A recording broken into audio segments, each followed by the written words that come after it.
Hello, everyone, and welcome to SCGSOU Student Chapter Podcast. My name is Safia, and today I have a very special guest with me, Javid Ali, a former president of our chapter, a graduate student at UT Austin, and a graduate research assistant at Gulf Coast Carbon Center. Javid, welcome.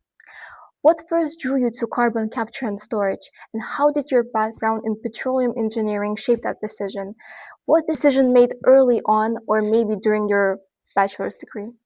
Hello, thanks for inviting me. My interest in carbon capture storage has not started immediately. It has been started gradually. Um, I was I was doing petroleum drilling subsurface system study in my undergrad studies, which was not carbon capture related. But after joining the UT Austin, I learned more about carbon capture storage, and I saw it's really related to petroleum, the subsurface study, which is the same reservoir, same the system that you just need to understand the carbon capture storage and apply your knowledge from that comes from the petroleum background. On LinkedIn, you mentioned your work at the Gulf Coast Carbon Center. Can you break down what legacy well risk actually means and why it matters for carbon storage? Yeah, I started working at Gulf Coast Carbon Center, which is the part of Bureau of Economic Geology, and it's part of Jackson School of Geoscience, and it's part of UT Austin. We are doing a study of carbon capture storage, mostly carbon sequestration, and it's one of the best research consortium in the world at doing the CCS study. And my research is kind of different from the others because people are doing the subsurface study, but my research is more like well integrity, the classification of the legacy wells and their integrity study. What is the legacy wells is basically the wells has been drilled many years ago.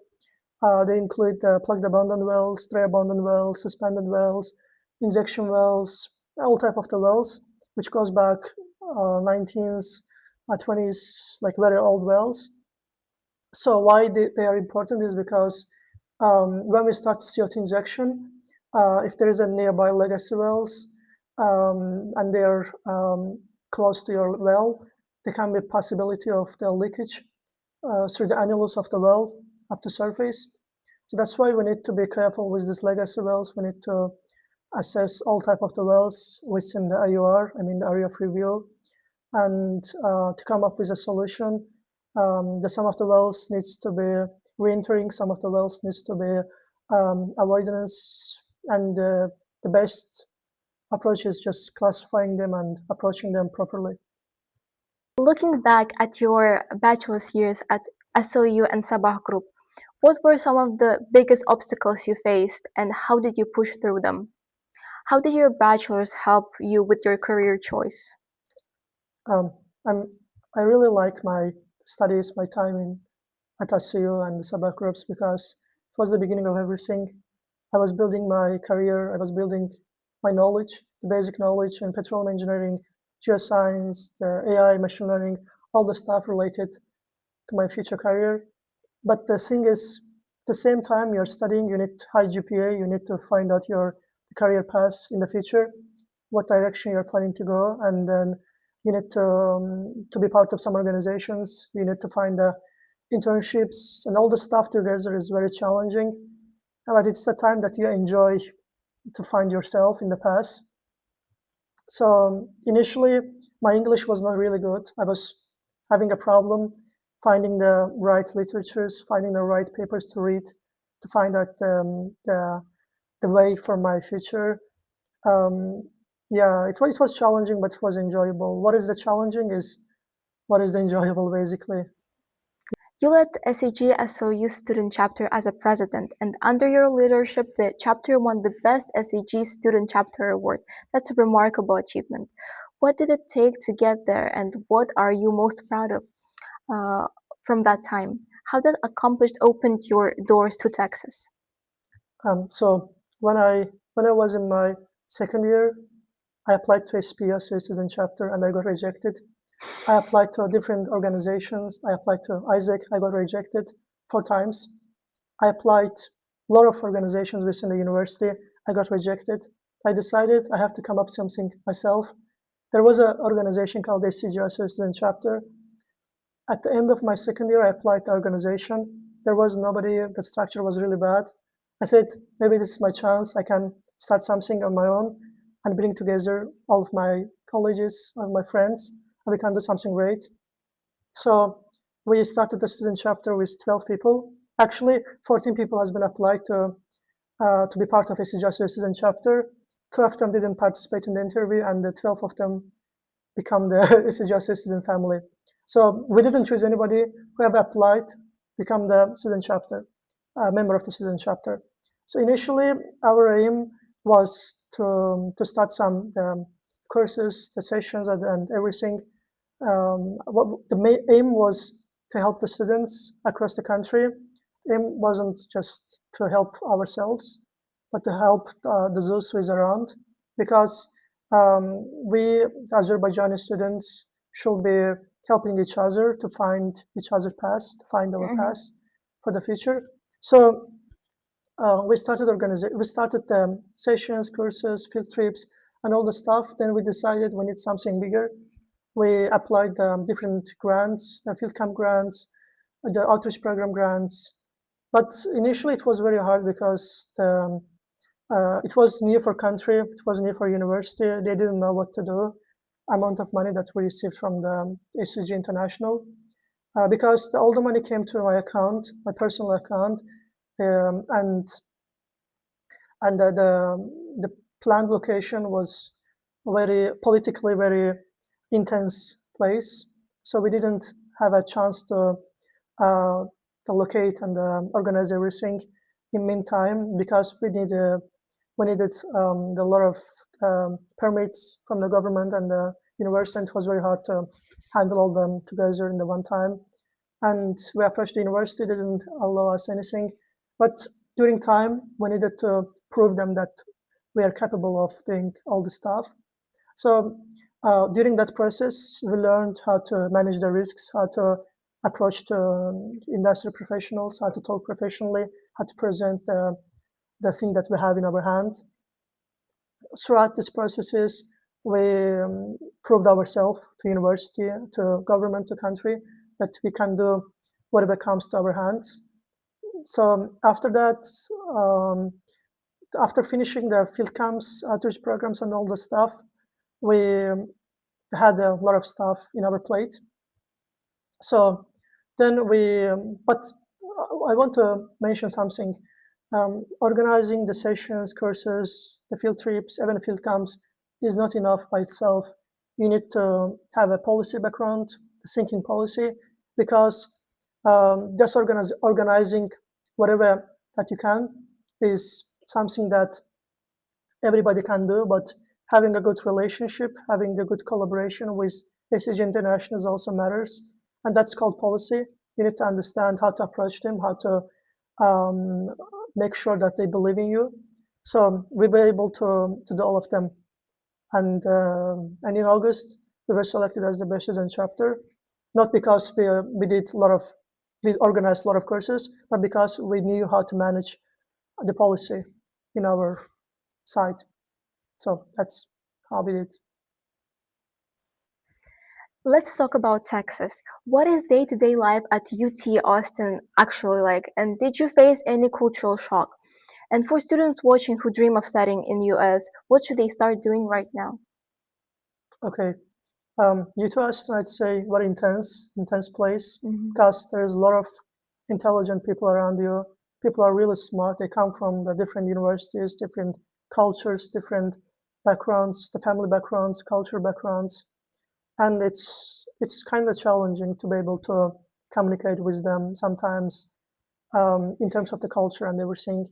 But what is the main challenge I faced is the cultural shock in the university, not in the environment, because the professors expecting so much from you, and whatever you're bringing to plate is not enough. You need to study more, and then the life and the study balance is not something that we can talk about it in the youth Austin. You need to study a lot. You need to work a lot, and but at the end of the day, you see what you achieved because of the study, because of the the UT itself. The UT is the not UT. Austin is the best place in the US to live as a family. It's not coming from my words. It's officially that if you're a student, if you have a family, the right now Austin is the best place. That's why even if the study is very hard, you can sometimes find the time to enjoy yourself, to spend the time with your friends. Um, and for those who is interested in studying in the US and even coming to UT, I'd suggest that during their undergrad studies, they need to read, they need to learn a lot about their study, about the major itself, and they need to write the papers, talk with professors, learn about their specialty, not just be part of the volunteering organizations. Even if you want to be part of volunteering organizations, you need to find the most suitable one.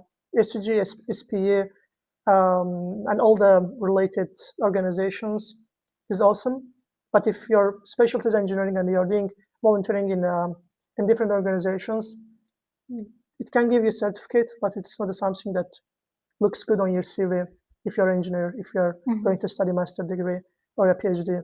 So start as early as possible, do research, publish papers if possible, and then learn a lot of the software programs, because when you go there, you will see all of the research, all of the homeworks are coming from the softwares, and then learn English as early as possible, because the English that we're speaking in Azerbaijan in universities is not enough for the US, because the English accent, English type of English that you are going to speak is depends on the state that you are going to. So whenever you are there, you don't have to learn English. You have to learn accent that they are speaking. So yeah, do all of them together. And I believe the those who is interested in studying in the US, just following the steps and then doing everything intensely, they will find their path. Speaking of volunteering, you've done both volunteering and internships alongside your studies. What hard and soft skills did that build in you? And for students who think a strong GPA is enough to get into a top US university, what would you say to them? Volunteering, I'd say, is important, but depends on what you are studying. If you are studying engineering, there is something more important than volunteering. As I said, the writing papers, doing a research, having a technical background is much more important than volunteering. But if you are interested in doing volunteering to improve your soft skills, public speaking, presentation skills is very important, because in the US, the people are speaking with confidence. They can ask questions very confidently. They can present their research very confidently. Even their research is very bad, the way of their presenting it is awesome. They're literally knowing how to do the thing that they're capable of, because the people in the US speaking with loud voice, and in Azerbaijan the people are just trying to be invisible, like they're trying to hide, not to be visible, not to speak in front of audience. They're fighting off. I understand the culture because all it comes from the communism back to days. So it's understandable, but it's all manageable if we know how to approach the lacks in our soft skills. We can manage everything. So if you are in the volunteering, just improve your site, even in the bad days, even if you didn't have a time to prepare your presentation. If you know how to manage the soft skills, you'll be able to handle everything during your time in the university in the US or in the Europe or in the Asia. As you said, students often struggle to balance studies with everything else. What's one habit or mindset that keeps you going when things get overwhelming? Okay, I'd say balancing is everything is not always good. You don't have to balance. people are saying that if you can balance your lifestyle, if you can balance your the study with everything, you'll manage everything. But that's not true. Speak less, speak no, sleep less and work hard. Even you have to sleep like 1 or 2 hours during a day. That's all right because you're a student. You need to manage everything. You need to find your path. That's how you can drive your goals. How you can work your career in the during a way.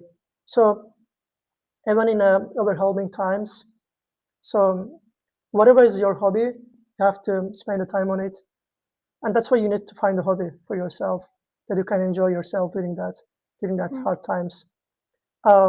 But as I said, balancing is everything is not okay because in the US, I was studying, I was working because I was a research assistant at the university. I need to do my shopping. I need to clean my house. I need to find a time to meet with my friends. And I had a hobbies as well. So managing everything, you can just sleep 8 or 10 hours and manage everything on time. That's not possible.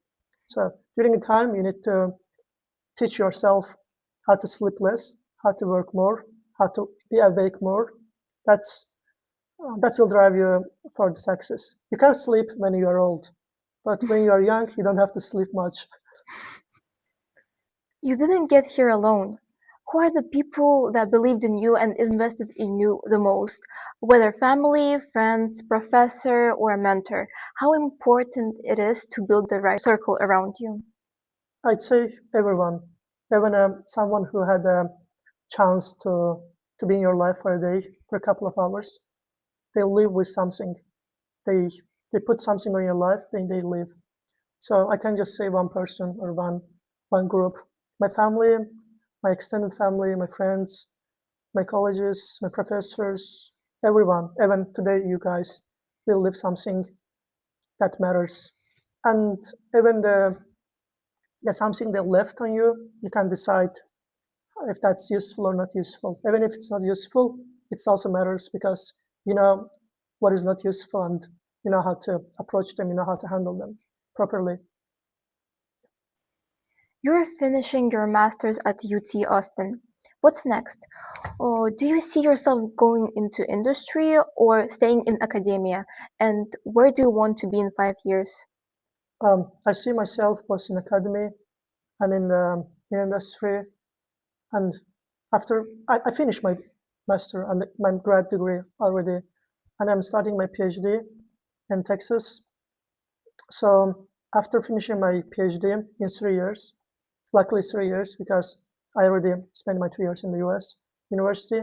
So after finishing my PhD, I'm going to most probably energy policy politics in Azerbaijan, back in Azerbaijan if there's a chance. If not, I'll be staying in the US and working a little bit and coming back.